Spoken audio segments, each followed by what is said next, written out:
ಇವತ್ತು ಸುಹಾಸ್ ಶೆಟ್ಟಿ ಅಂತ ಹೇಳುವಂತ ನಮ್ಮ ಹಿಂದೂ ಕಾರ್ಯಕರ್ತ ಬರ್ಬೇರಾಗಿ ಹತ್ಯೆಯಾದಂತ ಸಂದರ್ಭದಲ್ಲಿ ಹಿಂದೂ ಕಾರ್ಯಕರ್ತರು ಮತ್ತು ಪ್ರಮುಖರು ಈ ಎಜೆ ಆಸ್ಪತ್ರೆ ಸಂದರ್ಭದಲ್ಲಿ ನಾವಿಲ್ಲಿ ಸೇರಿದ್ದೇವೆ. ಇವತ್ತು ಪೂರ್ವ ಯೋಜಿತ ಕೃತ್ಯವನ್ನ ಮಾಡಿದ ರೀತಿಯಲ್ಲಿ ಸಂಪೂರ್ಣವಾಗಿ ಸುಹಾಸ್ ಶೆಟ್ಟಿಯನ್ನ ಬರ್ಬರವಾಗಿ ಹತ್ಯೆ ಮಾಡಿದ್ದು. ಇವತ್ತು ಪೊಲೀಸ್ ಇಲಾಖೆ ಇಂಟೆಲಿಜೆನ್ಸ್ ಇರಬಹುದು, ಇವರಿಗೆ ಯಾವುದೇ ಮಾಹಿತಿಗಳಿಲ್ಲದೆ ಈ ರೀತಿ ಹತ್ಯೆ ಆಗಲಿಕ್ಕೆ ಸಾಧ್ಯವಾ ಅಂತ ಹೇಳುವಂತ ಪ್ರಶ್ನೆಗಳು ಕೂಡ ಉದ್ಭವ.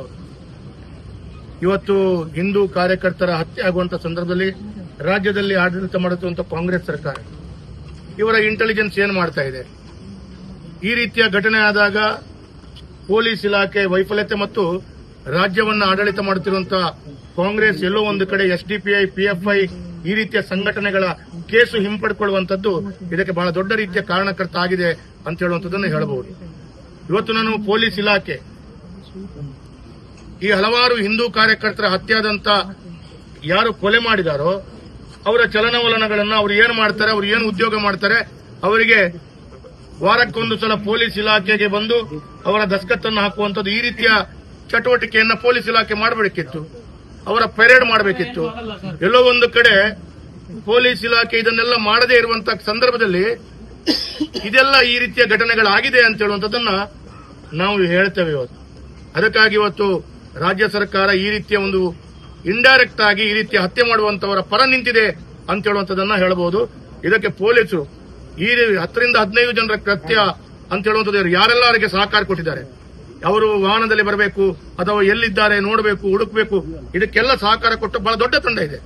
ನಾನು ಪೊಲೀಸ್ ಇಲಾಖೆ ಆಗ್ರಹ ಮಾಡ್ತೇನೆ, ನೀವು ಇದನ್ನ ಯಾವ ರೀತಿಯಲ್ಲಿ ಬಗೆಹರಿಸಿಕೊಳ್ತೀರಾ ಒಂದು ಭಾಗ.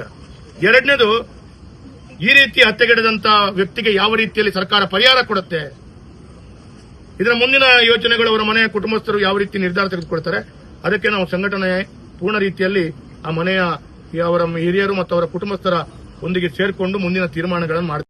ಕೆಲಸ ಕಾರ್ಯಗಳನ್ನು ಕೃತ್ಯ ಮಾಡುವಂತ ವ್ಯಕ್ತಿಗಳಿಗೆ ಶಕ್ತಿಯನ್ನು ಕೊಟ್ಟಂತ ಸರ್ಕಾರವೇ ಈ ಕಾಂಗ್ರೆಸ್ ಸರ್ಕಾರ. ಸಿದ್ದರಾಮಯ್ಯರು ಬಂದ ನಂತರ ಈ ರೀತಿಯ ಘಟನೆಗಳಾಗಿದೆ, ಇಡೀ ರಾಜ್ಯದಲ್ಲಾಗಿದೆ. ಇನ್ನು ಮುಂದಿನ ದಿನಗಳಲ್ಲಿ ಇನ್ನಷ್ಟು ಈ ರೀತಿಯ ಪರಿಸ್ಥಿತಿಗಳು ಬರುವುದಕ್ಕಿಂತ ಮುಂಚೆ ರಾಜ್ಯ ಸರ್ಕಾರ, ಪೊಲೀಸ್ ಇಲಾಖೆ ಎಚ್ಚೆತ್ತುಕೊಳ್ಬೇಕು. ನಿಖರ ಸುದ್ದಿ, ಸದಭಿರುಚಿಯ ಕಾರ್ಯಕ್ರಮ. ನೀವು ನೋಡ್ತಾ ಇದ್ದೀರಾ ಕಹಳೆ ನ್ಯೂಸ್, ಸಮಾಜದ ಜಾಗೃತಿಗಾಗಿ ವಸ್ತುನಿಷ್ಠ ವರದಿ.